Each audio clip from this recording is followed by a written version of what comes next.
Aloha and welcome. My name is Makana Risser-Chai, and I'm the chair of this year's conference. Before I introduce our speaker, I'd like to take the opportunity to thank UKG for sponsoring this workshop.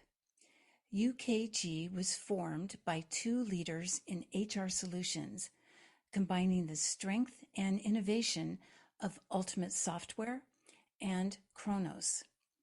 UKG has office locations throughout the world with a network of more than 12,000 employees serving customers across 165 countries. We are honored to spotlight them at this year's conference as a platinum sponsor. And now I'd like to introduce someone I admire deeply. Dr. Sai Islam has over 15 years of experience in talent development. He is Vice President of Consulting with Talent Metrics and an Associate Professor with Farmingdale State College in New York. He consults on people analytics, talent development, and diversity, equity, and inclusion initiatives. He is an award-winning consultant and professor. Sai has a forthcoming book to be published in 2022 about leadership and the Marvel Cinematic Universe. Please welcome Dr. Sai Islam.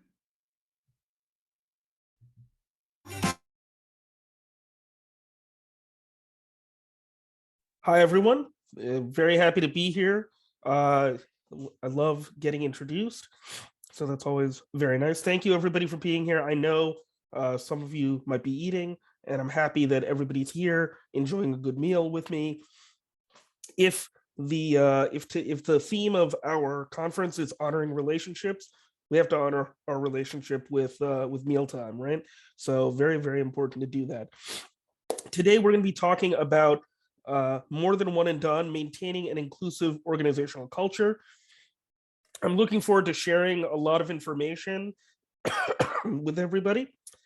But even more than that, I'm also really interested in learning more about you and your organizations. I encourage quite a bit of communication. So please feel free to, if you have a question, put it into the chat. If you can't hear me or if something goes wrong with the audio, feel free to let me know, or Tamara, our wonderful producer. She's been doing a great job so far, and I'm very happy to have her on board. I wouldn't be able to do this without her. So very excited to meet everybody today. One thing I want to encourage, if you haven't already done so, please feel free to introduce yourself in the chat, or if you're in the Whova app, connect with other folks here so that not only can you honor the current relationships that you have, you can build all sorts of new ones. That's one of the big reasons that we participate in these conferences, is to build relationships with all sorts of new people. So let's talk a little bit about diversity and inclusion and why I was brought here. The intro kind of covered some parts of that, but I wanted to give everybody a quick agenda. So we're going to start off with a little icebreaker. We're going to go straight into breakout rooms, mostly because as much as it's fun to hear me talk, I really like getting people talking to one another, thinking about these issues, thinking about what they're experiencing in terms of diversity and inclusion in their organizations. We're going to talk a little bit about a definition of diversity. I know it might sound a little counterintuitive, like, hey, doesn't everybody know what diversity is? But we're going to talk about why that's so important, why we want to have a definition that we can work with regards to diversity. We're going to talk about context, and context is really important because we're in a unique place. We're in Hawaii. Well, at least you are. I'm in New York. I'm very jealous that everybody else is on a beautiful tropical island. I'll try to keep that jealousy to a minimum.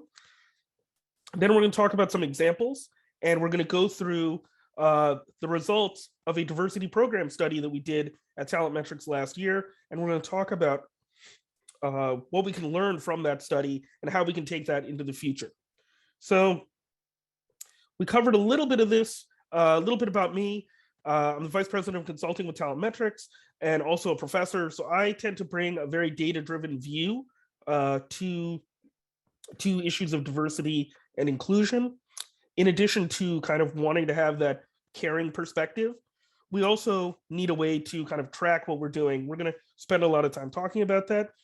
In addition to this, at Talent Metrics, we do a lot of different types of work, all using data and very much focused around improving diversity in a variety of different areas. And one of the reasons I love talking with organizations like SHRM Hawaii, and part of the reason I appreciate the invitation so much, is large organizations, medium-sized organizations, small organizations, they have all sorts of different challenges that they need to face, especially around diversity and inclusion. And as a company, we've worked with very large organizations and really small organizations on similar diversity and inclusion issues. And I hope I can bring that experience to bear with everybody, to today's session. So let's start off with some breakout rooms. Okay, so it's about 6:37 now. So let me give everybody about 13 minutes, and you can use this link, and I'll put it into the chat. It is tinyurl.com, SHRM Hawaii, all right? And it'll take you to a Google document. And what I'd like you to do is answer the following questions. So in your breakout room with your breakout groups, I want you to think about what programs, diversity programs, your organization currently implements. What is it that your organization does right now? What's the greatest opportunity for improvement within your organization? And then are there any, interesting lessons that we can take away from our experience of 2020 and our continuing experience during this pandemic into 2021? All right, so let's see if we can put everybody into some breakout rooms. Let's see.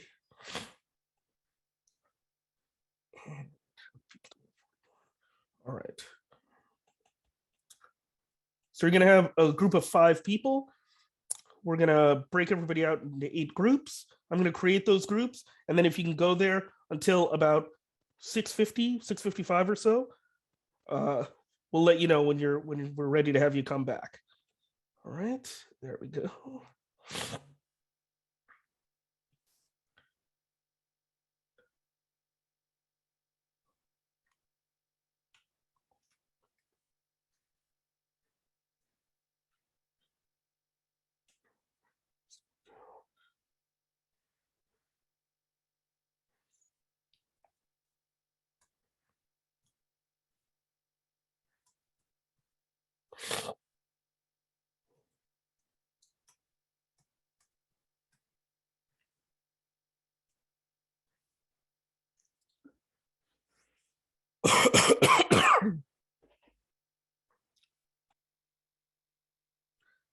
Tamara, I forgot to ask this earlier, but what is the policy for me joining some of the rooms? Is that okay? Is that something that we're allowed to do?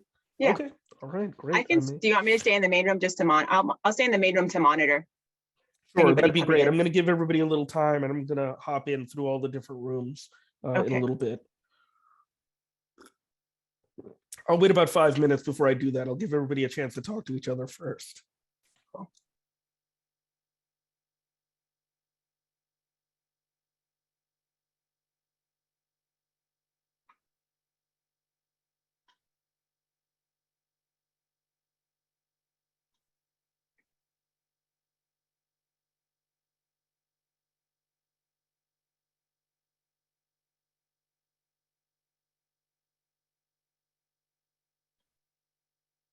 I'm going to just test out sharing my other screen and just want to make sure that it works. Bingo. Can you see that, Tamara? Yes. Okay, perfect.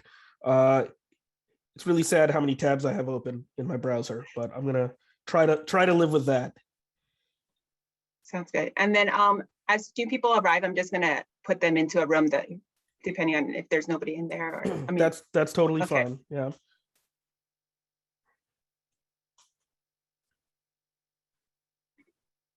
I took your advice and we went a little bit big on the number of participants. So per room, I mean.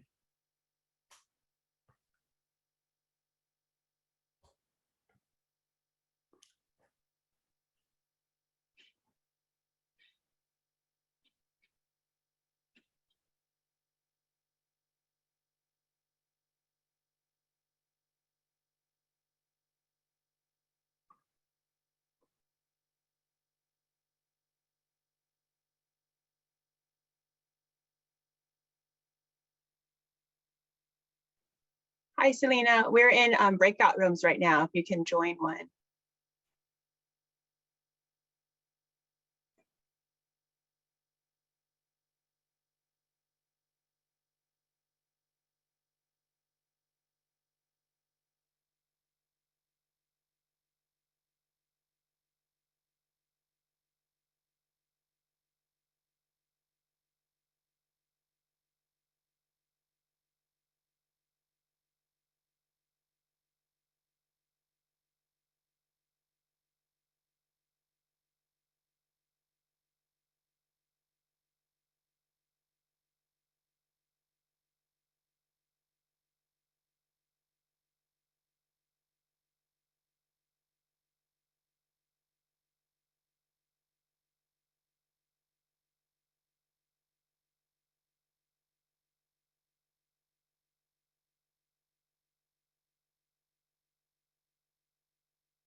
I think I'm gonna hop into one of the groups that only has a few people in them, um, which I did not expect. It looks I don't even know how that happened. That we have like one room with only 3 people, one room with only two.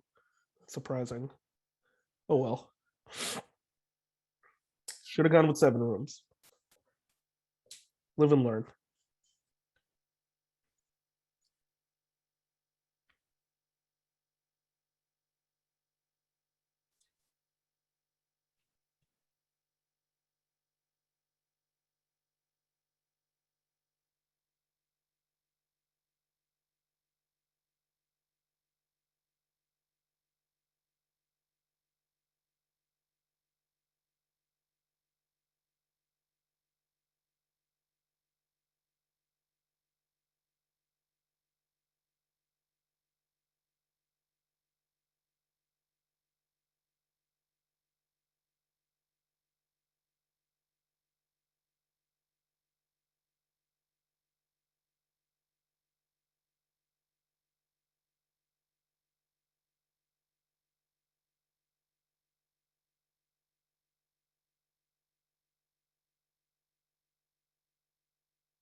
Hi, if you're in the main room, the breakout sessions will end in about 4 more minutes.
Good afternoon. For anybody just joining us, they're in breakout rooms and they'll close in about a minute or two.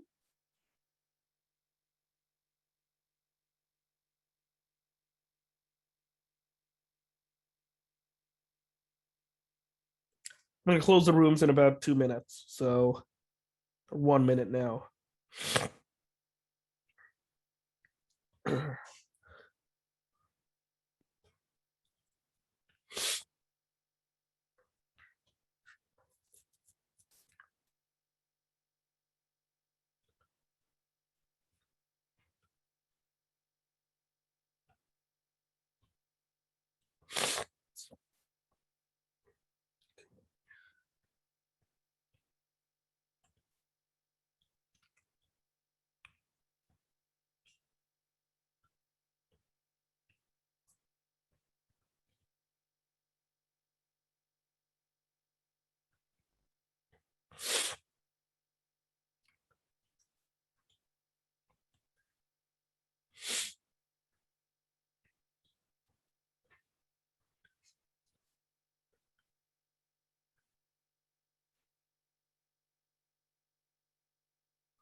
All righty, it looks like everybody is back. No, almost back.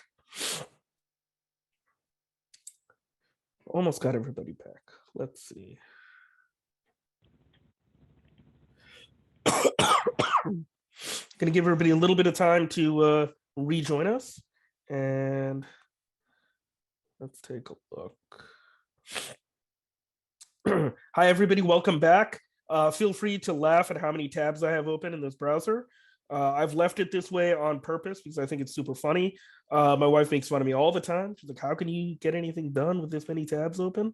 You know? So let's talk a little bit. I had some great conversations with everybody in their breakout rooms, and I want to just review some of the responses that people gave because there were some great insights that were shared. As much as I know about diversity and inclusion and data, there's a wealth of experience in this room, in our virtual room, and I think it could be really helpful for us to kind of understand that perspective. So as we're going through, we have one group that had no specific programs, whereas we have other groups sharing cultural intelligence, right? Understanding other groups, sharing food brown bags. That please invite me to food brown bags because I always want to try new things, right? Diversity appreciation activities, great way to show the organization actually cares, right? And then once again, a lot of organizations don't have an explicit program associated with this, right? training through PEO, other companies, annual trainings, developing a resource group, having learning modules, very, very important. Mentorship, right? Really, really important. That core general discrimination, diversity training, right? And then grassroots programs focused on environmental, social, and government. Wow, very, very interesting. In terms of opportunity, so, this is something I heard very often from a lot of the groups, which is Hawaii is diverse, the organizations are diverse, which means you might face different challenges than some other organizations. So you're not looking to recruit and hire more people that are necessarily diverse, but it might be a question of people getting along, people communicating, people dealing with one another. All right, taking the risk to truly execute diversity programs, very, very important. Looking at things like staffing, right, hiring practices, making sure that the diversity is there. Because even though your organization might be diverse, you might have diversity in one particular area. And I had an interesting conversation with at least one person about having the top level of their organization really be very different from the rest of the organization. That might happen, right? Expanding mentorship programs, right? One of the things we see in diversity and inclusion is if you don't give people, mentors, support, it's hard to keep diverse candidates in there. And just making sure it's a part of the everyday conversation, right? I also asked this question about whether or not the energy is still there. One of the big challenges is that now the energy is very, the energy, at least from the mainland, is kind of waning. People are getting, a little bit tired, of those conversations around diversity. And COVID definitely still huge, huge challenge. And, trying to manage remote work, but those diversity and inclusion issues, even if we don't pay attention to them, they still tend to pop up. There's also, let's see, so, so one thing that I'm really happy to see here is that somebody talked about the labor shortage. And we know that the labor shortage has disproportionately affected women. The women have been, impacted more than men in the labor shortage and with regards to labor issues. So this is very, very important to consider. And then what did we learn from 2020? We'll talk a little bit about a program survey that we did and some of the lessons we got from that. So one of the big things, Hawaii, DEI is not as prevalent as on the mainland, maybe more formalized programs, maybe not top of mind in Hawaii, right? And it needs to be a constant conversation. So very, very interesting to see these types of lessons. I want to thank everybody for sharing this because this is really helpful for us to understand what we're going through. So diversity, equity, inclusion, one of the big challenges and one of the things you'll see here is we ran the gamut in our conversations. Some groups talked about age, others talked about racial and ethnic issues, other groups talked about gender, some others talked about, generations. So diversity and inclusion covers an enormous amount of material, covers quite a wide range. And it's a really important part of what we do. We know that in the SHRM body of competency and knowledge, it's a big part of what we're looking at. It is something that actually impacts lots of different areas. If you think about the gender pay gap, that is total rewards. And some of you might have friends in the other session talking about total rewards. Guess what? They can also be talking about diversity and inclusion because there is an impact there. And so from this perspective, we know it's part of that core body of knowledge that we need to have as HR professionals. Now, I'm going to show my age here for a moment. I'm a huge nerd, as I mentioned earlier, because I'm writing a book about Marvel movies, but I love Star Trek, and I love this image because it shows something that's incredibly important and something that I talked about with at least one of the groups, which is diversity is context dependent. And I can't remember who told this story, but I'm going to steal your story. Please feel free to respond in the chat and let me know if I'm stealing your story right now. But one of our participants said that, she felt like she was in the majority group, and then she went to the University of Vermont and started dealing with diversity and inclusion issues. And that's because when your context changes, all of a sudden the diversity and inclusion issues change, So here in Hawaii, there are specific challenges that you might face, but within your organization, there may be specific issues or concerns that you have to deal with. So very, very important consideration for us. In diversity and inclusion, it could be something like racial and ethnic diversity. It could be, an issue of location, where people are from. It could be an issue of religious diversity. One of the more cutting edge areas that we're talking about now is neurodiversity, right? So very, very interesting, very important to understand what the issues are within your organization and get a better sense of that, all right? Now, usually when we think about programs, what we do is we design programs to change the individual. We say, well, we need to do diversity and inclusion training. We want individual people to treat one another differently, to treat each other better. Or we want to train managers to hire more effectively and look for diversity.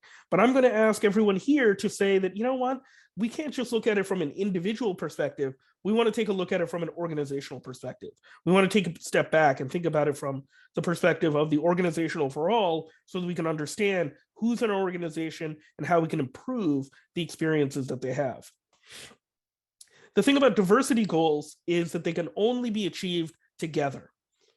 So the only way that we can improve diversity and inclusion within our organization is by creating space for everyone here.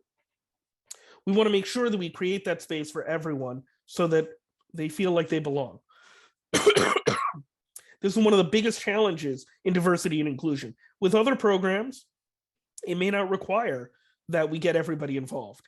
With diversity and inclusion, we need to get everybody involved. We need that type of feedback in order to get that done. Now, I tend to ask people to look at their data. And sometimes when they look at their data, it looks kind of like this. It looks like ones and zeros. I'm not really sure what this is, but we use data in a variety of different ways in our everyday lives.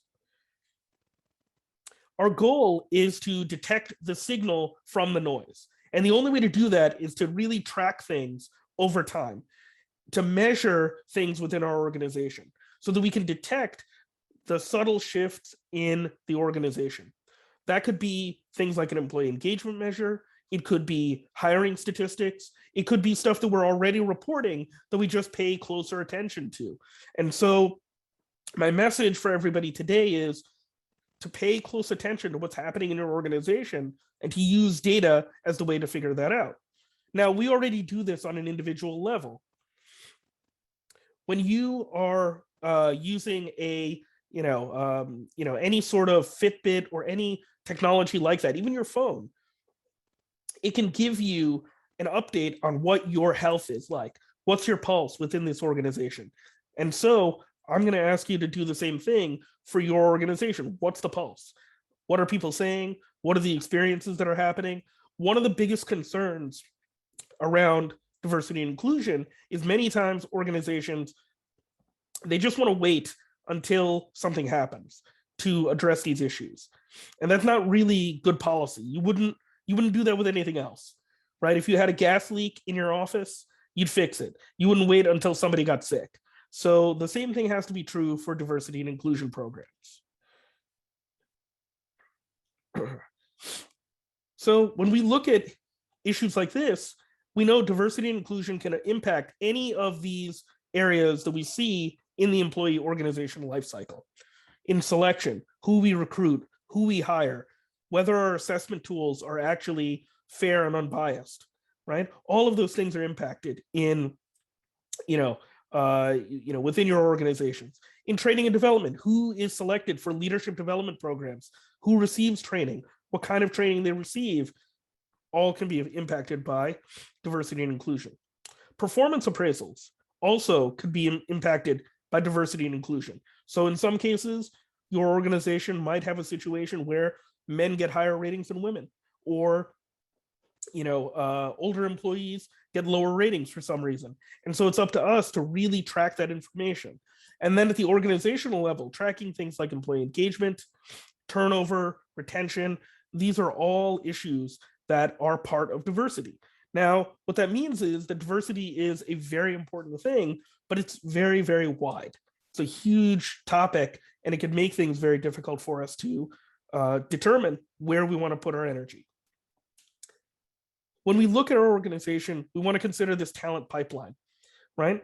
And we can look at it from a variety of different ways. In recruitment, we might look at applicant demographics. Who's applying to the job, who's not. We know from some research that the words we use in job ads can actually make women less likely to apply for jobs. So if you start to see that in your applicant demographics, you can start to make that change. In candidate experience, you can look and break up your candidate experience based around demographic characteristics to see if people are being treated differently in the application process. In hiring, we already do adverse impact analyses. If your organization is looking to do that,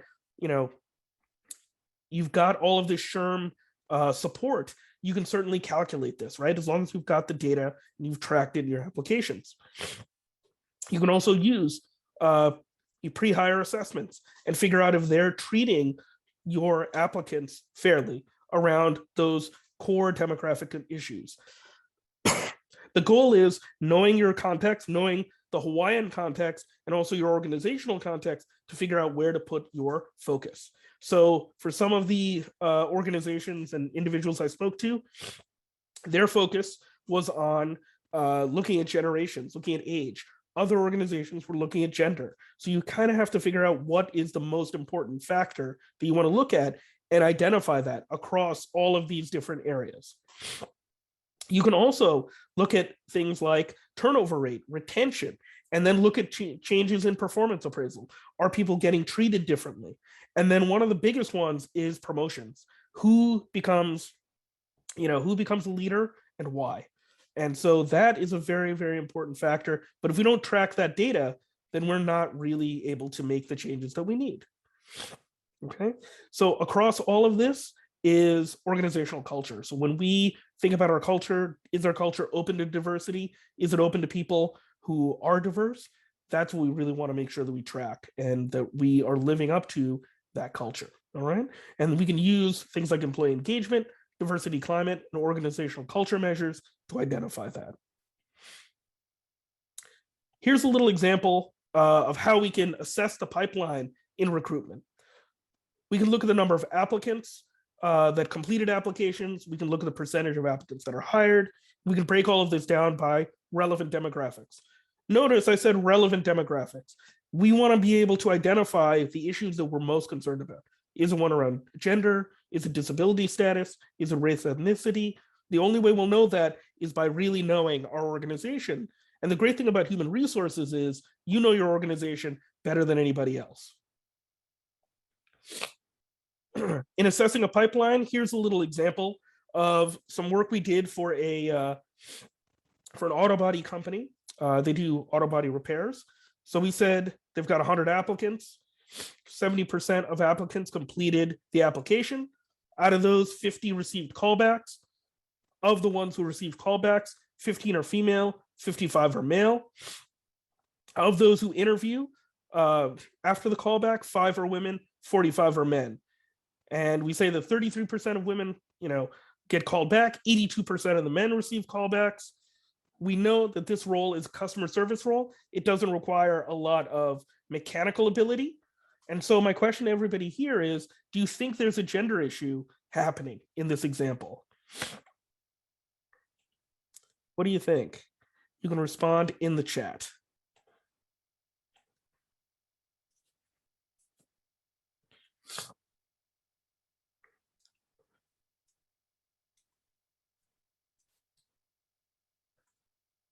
Clifford, thank you very much. You're right. There is something here that seems to indicate that maybe it's not something intentional. Maybe it's just something that's happening. So maybe it's a recruitment problem. Maybe it's something else. So we've got to be really careful. Here's another little example, this time looking at candidate experience. So based on the data, there are some possible explanations we can give, right? It could be that not enough women are actually qualified. Probably not very likely. It could be that recruiters or hiring managers aren't bringing people on board. And it could be that women are leaving the process early, that we're not doing enough outreach. We can, of course, look at candidate experience data, surveys, focus groups, and talk with recruiters and hiring staff to figure out what's actually happening. So we do this all the time. Now we can focus on it because we have the data to kind of back it up. So why do we care if we lose good female candidates? There are so many wonderful women that are out there that can have, have a huge impact within our organizations. And so we want to make sure that we have those. All right, here's a little example from a leader development program. So if you work for a large discount retailer, they have 100 employees that have 3 years of experience and high quality performance ratings. 50 get invited to the leader development program. Out of those, 35 are Caucasian, 10 are African American, and 5 are Latinx. So what can we do to figure out whether or not we actually have an issue around this leader development program? Well, there are a couple of things that we can do. We can look at employee experience data and look at performance appraisal data. Are we missing people that are actually qualified? Are people not being invited that should be? We could use customer feedback in addition to supervisor feedback. And we can, if we use tests or evaluations, we can use those to determine this. All of this data can then be organized by the relevant demographics. In this case, we're concerned about race and gender, so that's what we should be looking at. So we want to be really careful about how we approach this type of a challenge. Why do we care if we lose good people of color leadership candidates? Well, our examples here, Don Thompson, who's a former CEO of McDonald's. He did a wonderful job as CEO of McDonald's for many years, and Indira Nooyi, right? CEO of Pepsi for many years. And so we don't want to lose candidates of this quality in the same way that we wouldn't want to lose a Jacinda Ardern or a Stacey Abrams, right? Any questions on anything we've talked about so far? All right. So one other recommendation that I might make is many publicly traded companies are using the SEC's human capital reporting requirements to get their stakeholders, their leadership, to really care about diversity and inclusion. And when we talk with clients, we ask them to use the ISO 30414 metrics. You can find a list of those metrics online. This is a little quick snapshot of those metrics, but it's a great way to organize the information that you need so that you can assess what people are doing. All right. All righty. So just some general tips that I want to mention that I think can help and that can support everybody as you think about what you want to do in terms of diversity and inclusion for your organization. First, try to figure out what data you actually have and what you think you have to collect. What do you actually need? What do you actually have? Be mindful of demographics, location, job level. Use those things to organize all your other data. As you're looking through your data, be ready to find some conflicting information, because sometimes the data you've collected may not have been collected appropriately, or there might be something happening that you're not 100% sure you understand. Until you look at the data, you're not going to be able to really assess any of that. As I mentioned earlier, don't wait until something happens. Don't wait until legal gets involved. And then across all of your processes, so that means all of your human capital processes, build that data collection into all of those processes. All right, so let's talk a little bit about a diversity program study that we ran last year about what diversity programs organizations are running right now. 2020 was a really tough year. This meme kind of encapsulates that. Why are you the way that you are? Honestly, every time I try to do something fun or exciting, you make it not that way. It's very difficult to deal with 2020. So here are some things that we took away from that. So our demographics, we had 118 participants. 76 worked internally in a talent role, HR, talent development, primarily between the ages of 25 to 34, 66% female. And some big highlights from our study that I want to mention. So out of the planned programs that people decided that they were thinking about doing, most of them were unconscious bias, 64%, 53% were diversity recruitment programs. The main topics of these programs include race and ethnicity, gender, and culture, right? And these are mostly mainland respondents. And then the things that they newly added after 2020 were some diversity leadership programs. These were in response to kind of the George Floyd protests and the pandemic. They added some additional training, and they added some diversity recruitment programs. So these are our big highlights from our study. So just to give you a sense of what other organizations are doing and how they're approaching diversity and inclusion, those are some things that they're using. Okay, here are some things that have been added because of COVID. So a lot of organizations added town hall meetings, workshops, and conferences. So even though national conferences got canceled, it looks like a lot of organizations were spending time conducting meetings, trying to address concerns that individuals within the organization had. And then things that were canceled because of COVID were primarily conferences, surprisingly adverse impact programs. I don't know why they did that, and a lot of educational programs around diversity and inclusion. All right. Let's see. Okay. And then there were a couple of things that were continued or added because of social unrest. Once again, town hall meetings, workshops, and training programs. And then things that were canceled because of social unrest, conferences, and again, weirdly, adverse impact programs. But it doesn't seem like there were that many programs that were canceled because of social unrest. All right. So a couple of other findings from our study, 75% of participants agreed that their organizations were trying to be inclusive. And 60% of participants agreed that their organization was highly inclusive before the George Floyd social unrest. So very, very interesting finding that most of the people that were included in the study seem to think that they came from very inclusive organizations, inclusive cultures. All righty. So what about 2021? In 2021, what we're seeing is a lot of anti-Asian violence. That's been one of the biggest topics that we've been dealing with, and one of the biggest things that we're noticing. We know that there's been a enormous spike in racial incidents, especially on the mainland. That's been something that we've been dealing with at Talentmetrics, helping organizations deal with that. And so at Talentmetrics, we're happy to help you deal with all of these things, either with a diversity climate measure, employee engagement, DEI training, or team building. We're also happy to just consult about this topic and talk about it. This is part of the reason that I love coming to conferences, is I love meeting people and talking about this stuff. Any questions on anything that we've talked about so far, or anything that I haven't really addressed in this session in terms of what people might want to cover? We've got about 5 minutes left, right, Tamara, for questions? Yes, 5 minutes. Okay, any questions? Anything I can help with? Anything I can address? And I want to thank everybody for the wonderful conversation that we had in your breakout rooms.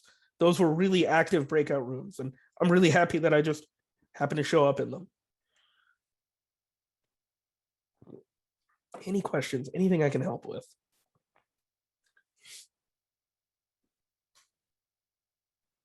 So what do you recommend as the first step for HR professionals to like this fastest first step for us to take? First step is always looking at your organization's processes and seeing what data you have, seeing what you've already collected. So you know when applicants apply, you're already collecting this information, this gender, racial, ethnic information.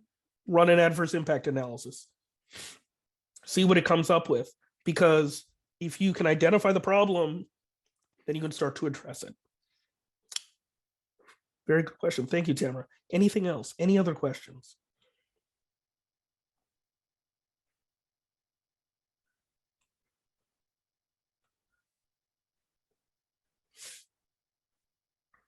Any other questions?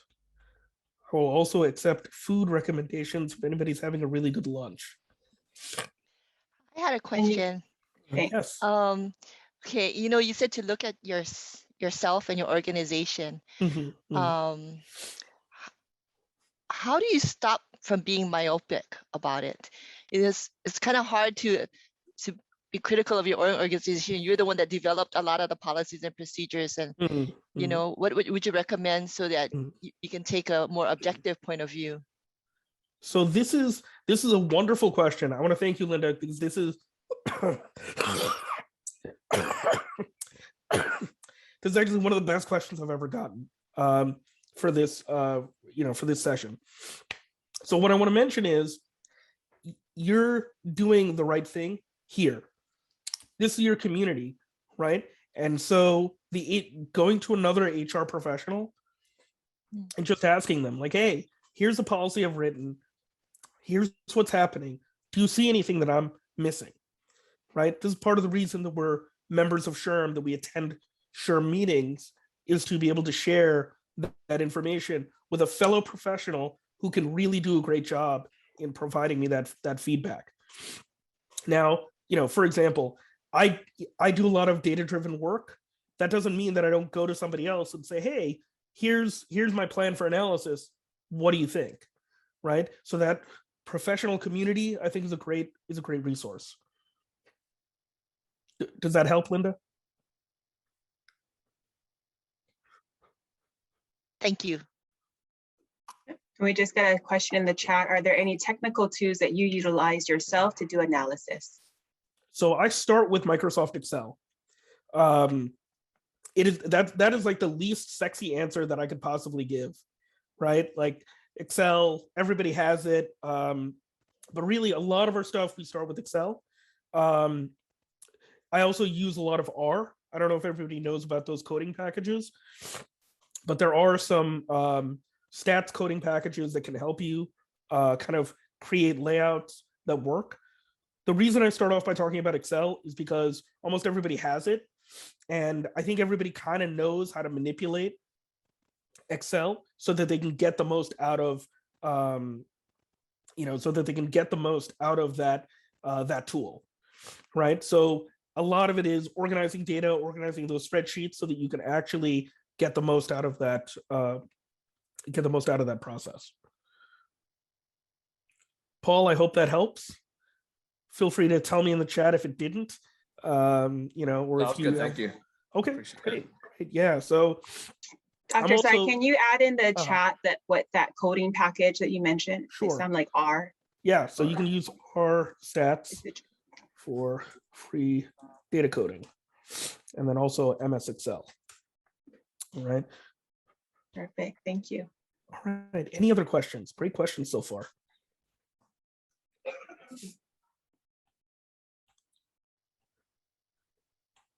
I think we're just about out of time.